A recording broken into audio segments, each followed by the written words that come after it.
Oy! Sayang!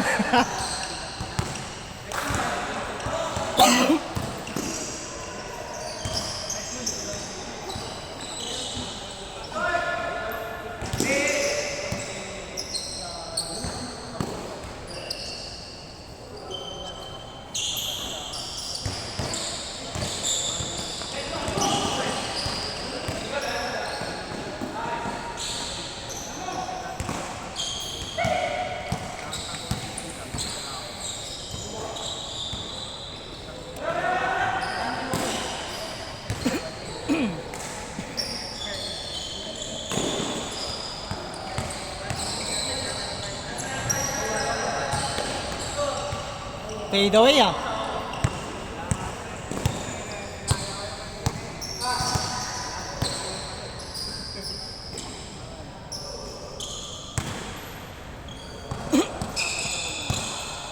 Dapat next game makapasok tayo ng tres. Maganda bitaw ko pero hindi pumapasok eh. Tapos na naman eh. Ano? Tapos ka na naman. Mabuhay at kilit at tres. Sa ano? Mid range. Ano sa may pinito ko?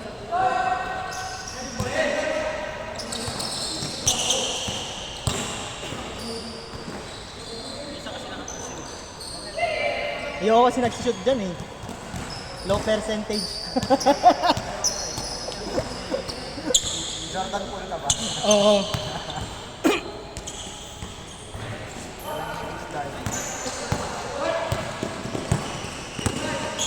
On the way, on the way.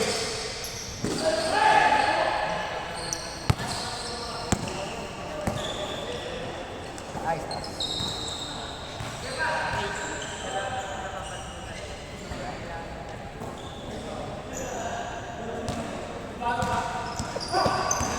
Nakasiko ng ulo.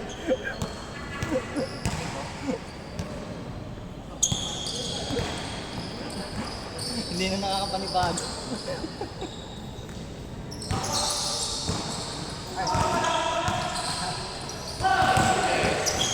Gulok, gulok, gulok.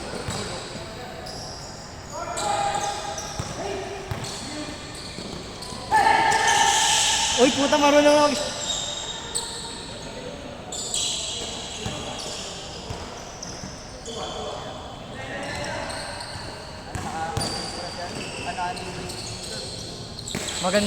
Maganda yung ano ni Curve kasi nakadiretso na sa ano pag ginita niya. Timer curve eh.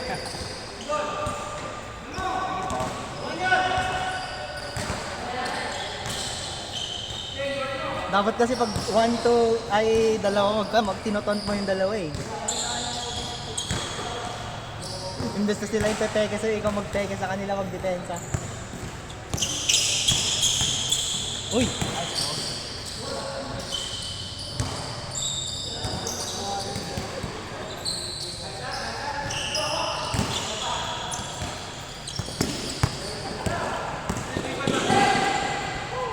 Milo best! Wala yung palos eh.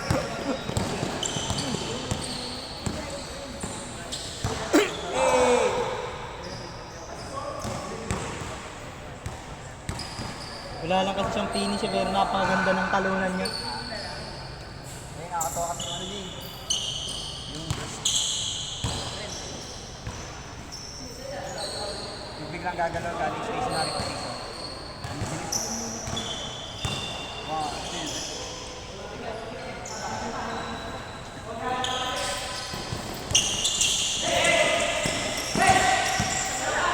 Oh, yun oh. Kaya ko din dati yun, pero nung 50 kilos lang ako.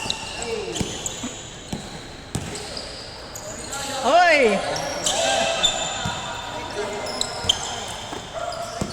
Power, power, power. putang inang pasa yan. Uli sa kamera niya.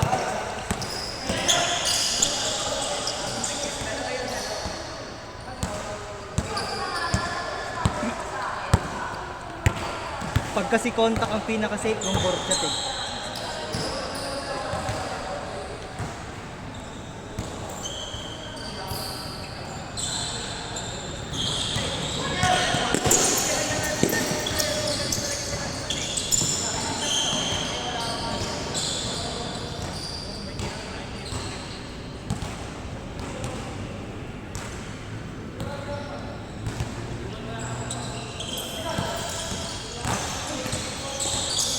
Oy!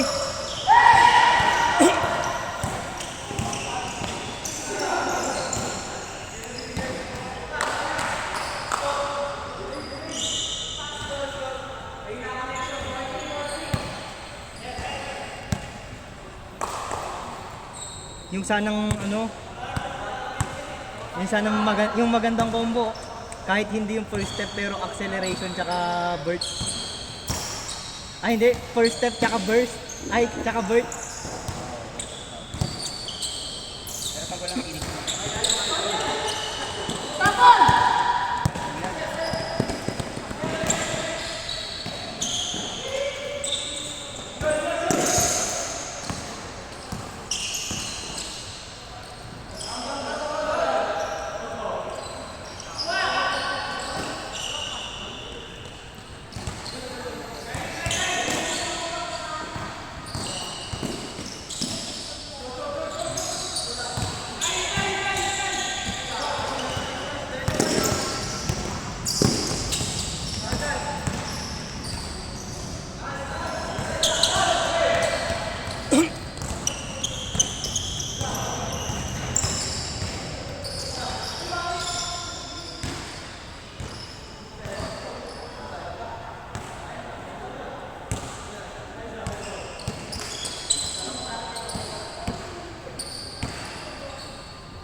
Hang.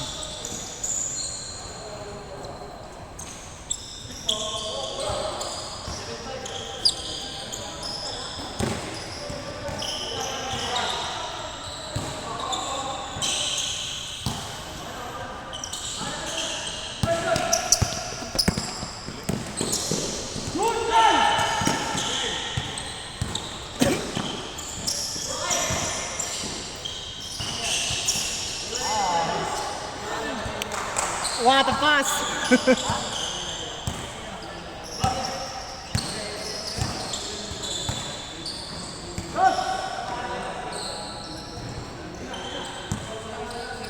Pinangarap ko rin maging magaling magpasa eh.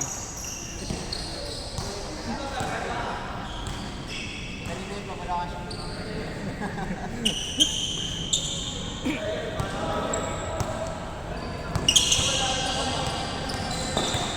Wala na yung Kyrie ko, natatanggal na yung mga ganito.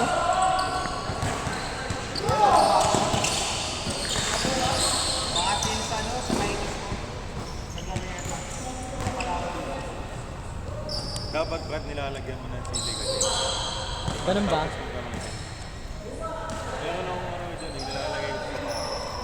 Kada kahit pa, lagay mo sa loob yung sili ka dyan. Yung kasama niya pag bili, di ba? Ah. May sili ka dyan. Pero bumili ako ng marami Marami? yan. Tapos pagkatapos mo maglaro, ilagay mo doon. Baka kahit siya, i-absorb mo yung moisture Moisture? sa paligid. Para hindi niya bibiyakin yung mga leather, tapos di niya tutuklapin yung glue. Ginagamit ko lang shoe tray eh.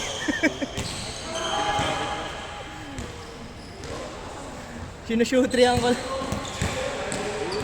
Yung ano, yung lang nagpala lang din sa akin yung sa merkado. Kasi ilang sapatos din yung nasira sa akin dahil hindi ko kasi nagagamit. Ano, tsaka matagal na din, ROI na din ako doon, bossing. Bagay. Bumili ako ng tatlong sapatos, 10K. Brand new lahat. Sa Jordan. Hindi, sa Cebu pa noon. 2 years na mahigit eh. Lebron 17, Kyrie 6. Tapos, yung, ang tawag doon, alam mo yung naunang Converse na pang basketball? Oo. Parang Yung BB? Taylor. Ay, hindi, yung isa, yung parang collab nila ng Nike. Oo, Collab BB. nila ng Nike na basketball, pang basketball. Oo, pero yung low cut, hindi yung high cut. Lahat yung 10K. Or yung... Lahat. Oo, lahat tatlo. Ano yung sa shop o sa tao? Sa shop. Nung sale ng pandemic, yung 70%. Baka lang mo makabenta sila, no? Sa ano yun? Sa mga frontliner. Pero grabe yun nun. Yung sa Cebu, yung mga taong bumibili per paleta. Oo, kasi talagang ano na eh. Baga, bagsak presyo na, ba't di mo masasamantalain? Kasi yung mga Oreo na colorway nun ng ano, J1. hindi, Ano? Kyrie 6. Ganun. Asa na yun, parang ganun. Pero tinanggal ko na yung strap. Ay, yung nakaganon. Niwak. Wala namang pinagbago. Wala pinagbago. Mas, ano pa?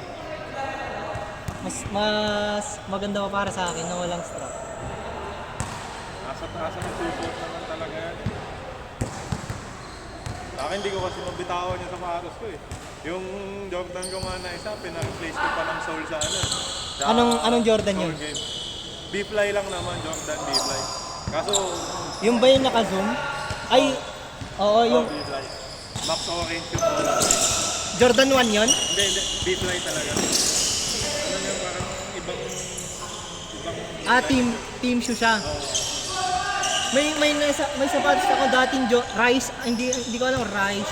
Basta yung rice, basta kulay orange siya. Na sobrang laki yung zoom sa ano na feel mo pag mahilig kasi ako sa lumang mga design eh. Mga laro yun eh. Ang ano sa paa ko ba? Malaki kasi, flat-footed ako eh. Dame 4, mga ganun na design. Ay, mga malalaki. Malalapat. Hindi, basta mga old school, mga ganito. Gulang design.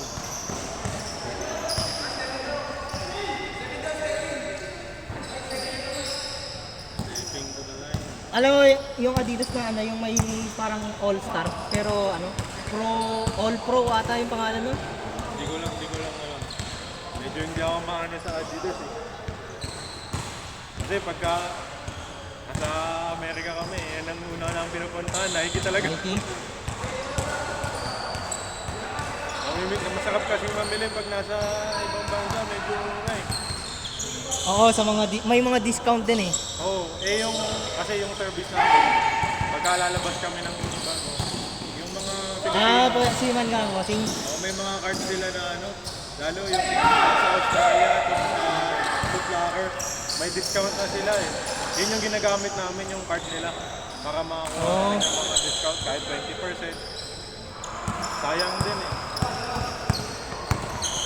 gusto ko rin magsiman dati kaso nung pag naaral kasi ano yung buhok, hindi ko kursunado nun eh. Wala, sa akin, di kasi ako makakita sa ano, nakala ko okay yung magiging sima eh. Nagtatrabaho na ako. Nagboburingan na din ako eh. Okay lang, mataas naman sa ako. Sa akin, ano lang din, even lang din kasi 11 months kang mag-work. Pag-uwi mo ng Pilipinas, 3 months kang off. Wala ka namang sahod. Eh siyempre, puro palabas na yung pera. Swerte lang, may trabaho si Mrs. Business. Ah, Business. wala, hindi ko kasi mapupuusan yung business dahil si Mrs. may work tapos ako wala. Eh, sa akin kasi yung business dapat ikaw talaga yung mismong mag-handle, hindi yung ibang tao. Kasi pag ibang tao yung mag-handle, hindi mo monitor yung lahat. Yung lumalabas, ang makikita mo lang yung palabas. Yung profit parang hindi mo makikita. Oo, kasi gusto ko nang umalis ng Pilipinas. Ano ba work mo? Clinical pharmacist ako dyan sa St. Luke's. St. Luke's sa BGC. Oo. Oh, maganda naman doon. St. Luke's na yun. Ang path ng medical professional dito sa Pilipinas, either mag-government ka or umalis ka ng bansa. Sa totoo lang, ang layo, hindi nila pinapahalagaan yun. Nahirapan din ako nun. Saka ko lang naman kinuha tong St. Luke's nun kasi Malapit. nung kinompute ko, hindi ako aabot na makakaipon ng pera pampanak dun sa ano ko yun. Kaya ako kinuha. Bakit may discount ba kayo pagka employee? Oo, libre ang medical namin. Yun. Bagay. Ano pa bang i-offer nila sa inyong mag-ano? Mga ganun na. Operasyon. Diba? Pati yung mga check-up na. Yan ang mahalaga eh. Oo, pero kailangan mo lang tapusin yung ATE mo. Ilang years? Hindi, every year naman yon. Pero tinatamad lang ako na magpunta. Hindi ko pa tapos eh. Binabalak ko magpa-opera or ano siguro. Yung pangalan, sa bato. Actually, yan yung nangyari sa akin ngayon eh. Ngayong uwi ko eh. Sabi nila, pero maliliit pa naman. Sa akin maliit lang. Pero ang sakit. Sa totoo lang, ang sakit. Dito kasi ako eh. Ano yung gallstone sa'yo? Hindi, Kidney stone. Sakit, pero kasi sobrang sakit. Nag-record ako, nadali ako sa tapos unang sa bago kasi meron ding mag-medical din. Ang unang finding nila, siyempre hindi naman sila medical eh. Lus daw or kasi sumasakit yung pulse ko eh. Nung sinitis ka naman, pero nakita ng stone, maliit lang naman. 0.3 cm, pero masakit.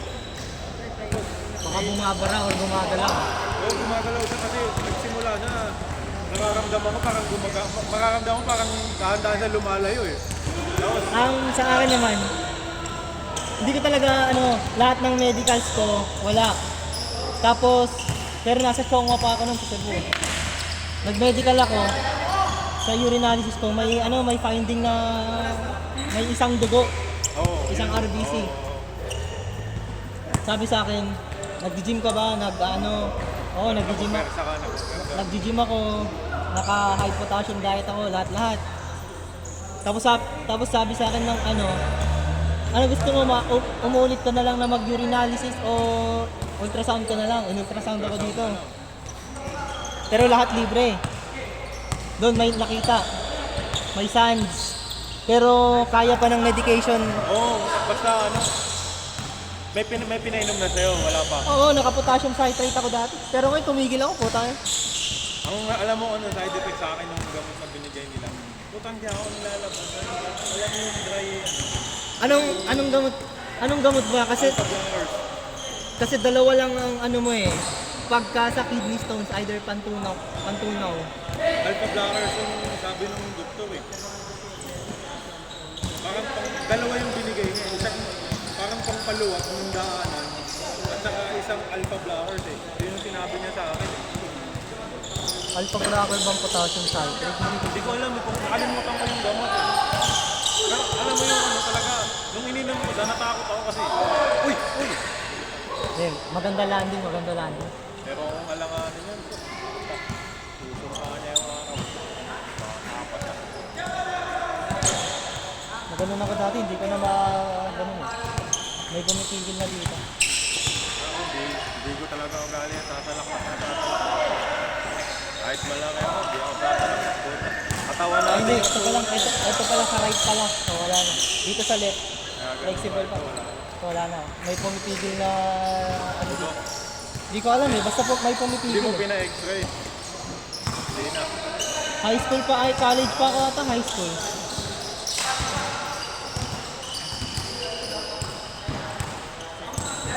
Yun talaga yung naging problema ko. Puta, pauwi na ako. Request na ako na uwi na. Mararamdaman mo pag gumagalaw yung bato eh. Alam mo yung parang may parang magka-cramp sana pero walang feeling. Parang parang sinusugatan yung dito ko. Tapos humihina ako ng dugo. Yun ang problema. Putang ina. Mas grabe ka pala kaysa sa akin. Pag-ihip talaga, binidyoan ko agad, tapos sinend ko sa opisina. Tapos, sakto nung kasama namin yung boss namin sa board yung boss namin. Kinausap ko, sabi ko, hindi ko na kaya magtrabaho, 11 months na ako.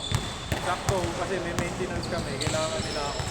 Sabi ko, boss, yung isang kasama ko na nandito, eto papalit sa akin, sabi ko, i-promote ko, palit mo sa akin. Alam niya lahat ng trabaho na ginawa ko, sabi ko sa kanya, lahat ng naka-pending na trabaho. Saan? Over ko na yan, sabi ko. Pero sabi ko, yung pending na trabaho na, Hindi na yan mahirap, sabi ko sa kanya, puro basic na lang yan. Hindi na kailangan ng 3-4 na tao. Ano nga, makinista ka o makinista? Eh, umayag na, pinauwi niya ako. Tapos, dito pagdating dito sa Manila, ayan, medical med ako. Sa mga docs naman, tsaka sa Manila med. Ha? Kung ano-ano pang pinagawa sa akin, pati ultrasound, lahat talaga. I-overall ka talaga kasi. Oo. Tapos nung na-clear nila, Business ulit naman. na ulit ako. Kaya, kailangan ko ulit mong pumawis kasi lumubo ko eh. Pag medical, sabit na naman ako nito, kaya kailangan. Medyo close ako na. Sa mga ano kasi, sa mga barkadahan kasi namin, ako lang ata na iba eh. Bakit sila? Mga barkada ko sa probinsya, mga seaman. Marami akong mga kasama. Taga Cebu ka ba? Hindi, Ilocano ako eh. Ilocano. Ilocos Norte. Ano ang apelido mo? Villanueva ako. Kasi may mga kasama ako, mga sila Kuya Chris, Limit, mga taga Ilocos Norte din. Anong apelido ba? Limit. Ayun. Ay, anong town? San si Marco? Batak. Oh, sa Batak. Oo. Kasi kung sinabi mo Marcos, sa Rep kasi siya pinanganak eh. Hindi, Sa town namin siya pinanganak. oo. Pero sa Batak, Ilocos Norte yung parang ano niya, di ba? Doon yung pamilya ng Marcos. Edralin kasi na side. Kasi madami talaga ang mga kasama dito. Mga Ilocano. Ang lolo ko Edralin eh. Ano ka pala? BBM na pala. Hindi ako bumoto. Hindi, Toxic. wala, hindi naman ako makakaboto. Pero dito ako registered sa Taguig. Pero di, kahit na ano, hindi ako bumoto. Hindi ka bumoto, sayang. Toxic. Masyadong toxic.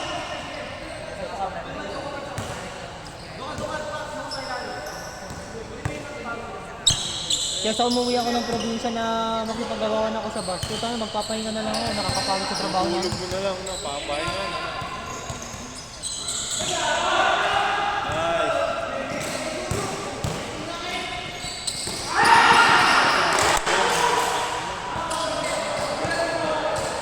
Pero maganda nun sa ano sa probinsya ng ano presidential na sabay sa gobernador.